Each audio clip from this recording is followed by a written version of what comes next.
शब्द स्वतः वर्तने वर्तनम परिविष्टे तब गलत। जब आपस में वार्तालाप हुई रूपण्य ब्राह्मण श्रोतवाद का, सारे ब्राह्मण ऋषिगण चर्चा कर रहे हैं। कोई बतला रहा है ये भगवान की पूजा करने से ये फल होगा, ये बतला रहा है, पर किसी का उत्तर नहीं पता कि भाई कलयुग में किस भगवान की पूजा करें ताकि हम पर कलयुग का प्रभाव ना पड़े, क्योंकि कलयुग जो है मानव के मस्तक पर बैठता है।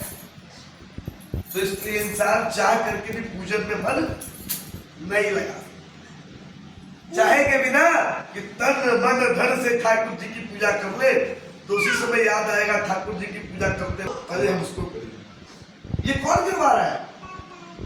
ये कलयुग करवा रहा है, क्योंकि हम लोग कलयुग के वश में। प्रति अष्टम तदीप्त रूपम विप्रवर्णेन बालिका तदने तदम तदस्थ रूपेण विप्रवक्षेदवादिका। जब सभी ब्राह्मण को देखा सूत जी महाराज ने, तो ब्राह्मणों की सभा में, ऋषियों की सभा में भगवान सूत जी महाराज बोल सूत जी महाराज की जय।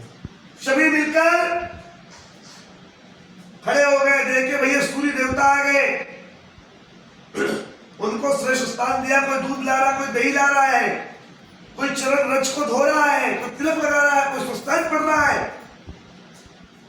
भगवान की याचना किया, याचना पूरी हो गई। तो खड़े होकर कहता है प्रभु महाराज आप सब कुछ जानते हो, सही वक्त पर आए। कलिकाल आ चुका है, कलयुग में हम क्या करें?